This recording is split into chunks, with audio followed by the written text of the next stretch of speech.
If you have any questions regarding the Bible, its teachings, or God's dealings with people, please write us at Ezra Ministries Incorporated, P.O. Box 12043, Springfield, Illinois, or email us at wmdmore@hotmail.com.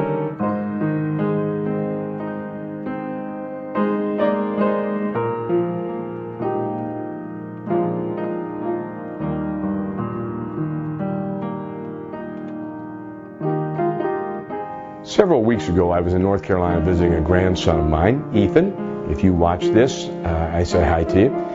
And his mother, Tamar, took us to a church that was having a special meeting, I think it was the week before Easter, at the University of North Carolina campus in a beautiful auditorium. There was kind of theater seating. It probably was the theater now that I think about it. And everything was wonderful about the music. As I say, churches I visit seem to have 25 people who can sing instantly and wonderfully. And I don't, no offense to the people I've attended church with, but we haven't had 25 in the aggregate over the years who could sing wonderfully. I think it's kind of, I don't know how that works. But I want you to understand that there was one thing about the service that it was disturbing. And I want you to see if it disturbs you, or if you see it present in your church or other churches that you see. And it's this. People ask all the time, is there any place in the church for drama and those things? And my friend Artie Marshall would argue with me that there probably is. I normally am hesitant about a lot of drama because most of it that I see is very bad doctrine, very unsound teaching, and I'm against anything, whether it's a song or a drama that leads you astray, or me.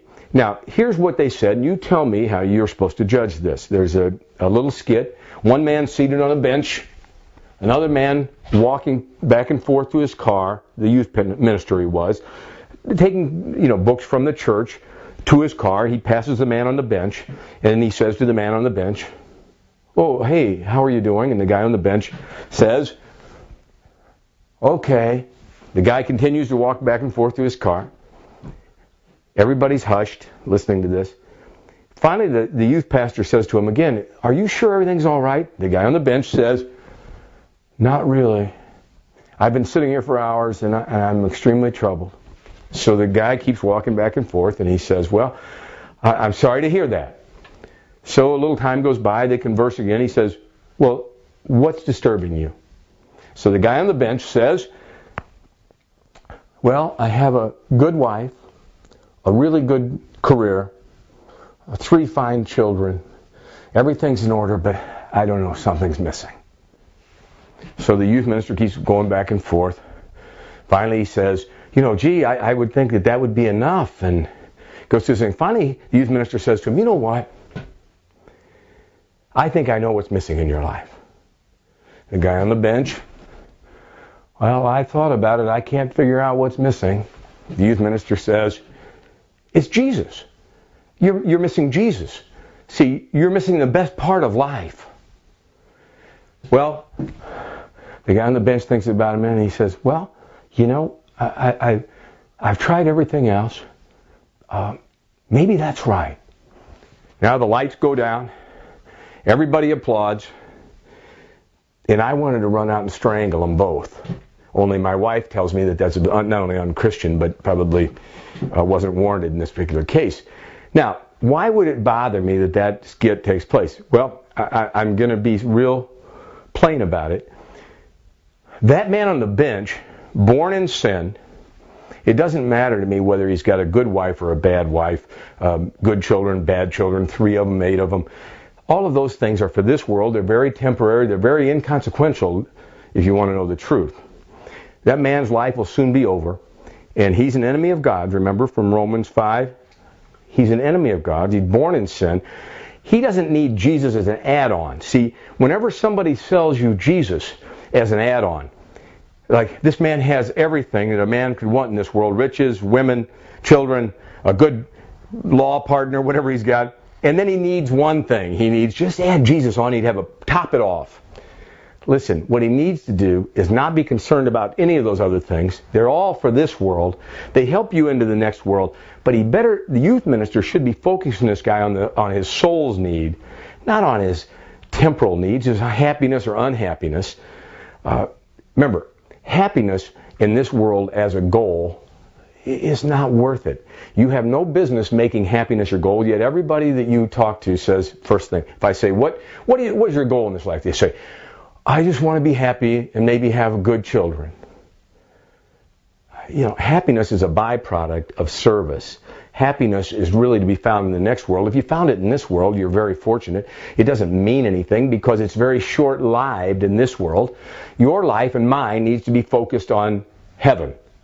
That's what our soul's need is, and we need to start addressing those issues. So if you have a church where skits are used, you should at least insist that they be very biblical and that you don't use Jesus as the final capstone to a wonderful life on earth. He's anything but that. If this man on the bench really comes to follow Christ, Christ will ask him to suffer, Christ will ask him to sacrifice, Christ will ask him to be denied by his mother and father and his friends.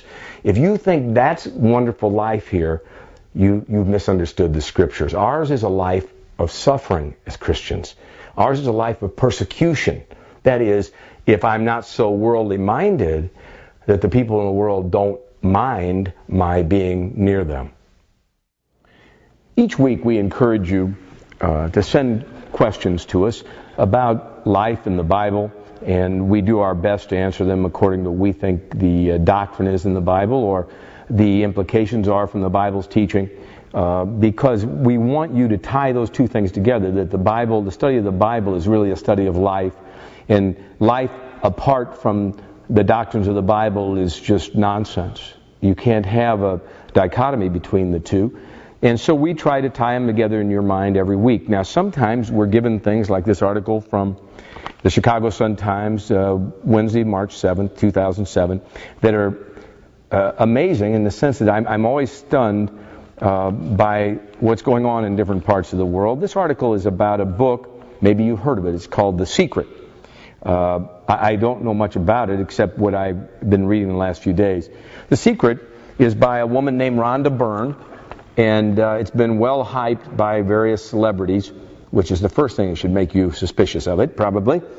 But secondly, it's especially been hyped by Oprah, which puts it in a class of its own because, as we all know, Oprah has tremendous sway with people. Why that is sort of for some sociologist or psychologist to answer.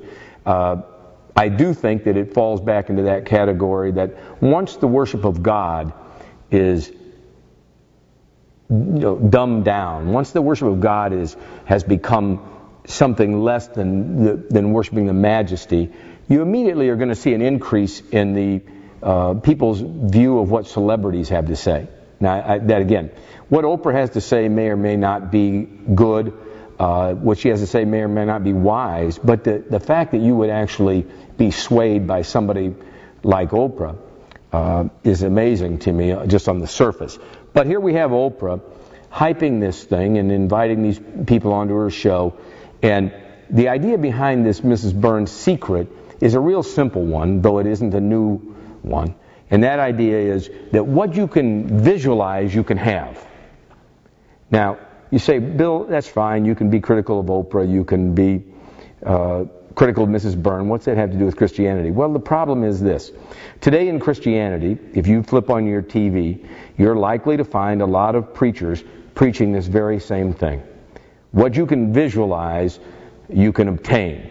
As Kenneth Copeland says, you're little gods, and you have creative force in the power of your tongue. And, you know, what you can put your faith out for, you can have. Well, you know, I always am shocked that people listen to that, except that I know that it appeals to what people want, which is heaven on earth. It's the very opposite of what God promised you, by the way. But people want it, and so anybody who teaches them, as we said, remember that the passage in 2 Timothy 4, you won't endure sound doctrine, so God permits you to have these kind of teachers, is the idea. If you are infatuated with this book, this idea of The Secret, I want you to know, let me read you a couple of quotes from it and see if I can dissuade you. Remember now, this is Oprah writing on this thing, and I guess this is on her website. The energy you put into the world, both good and bad, is exactly what comes back to you. This means you create the circumstances of your life with choices you make every day. Where is there room for God in this thing, in God's providence or God's sovereignty? She doesn't have room for that.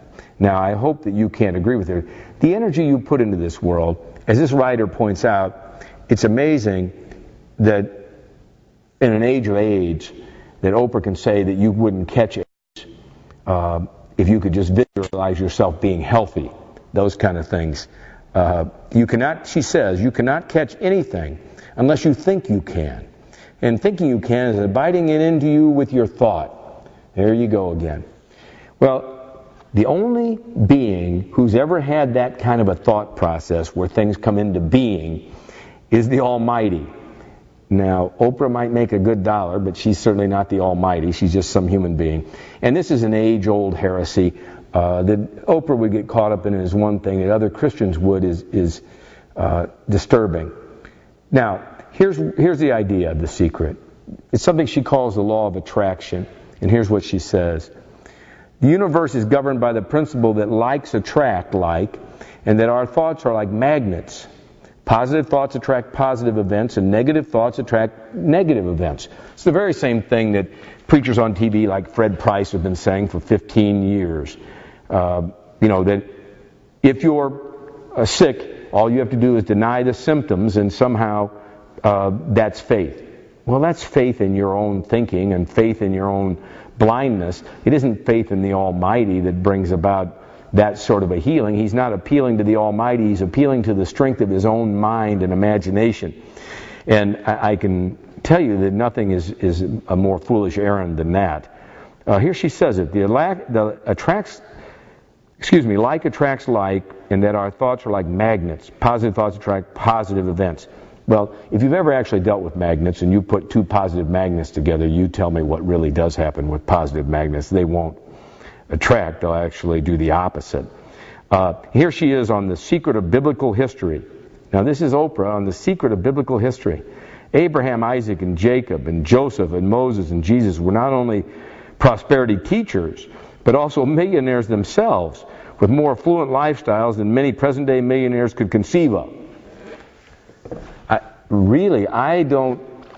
would be easier to believe that Oprah was a hummingbird than to believe that nonsense. What sort of a person could read the Bible and decide that Jesus was not only a prosperity teacher, but lived in some sort of wealth?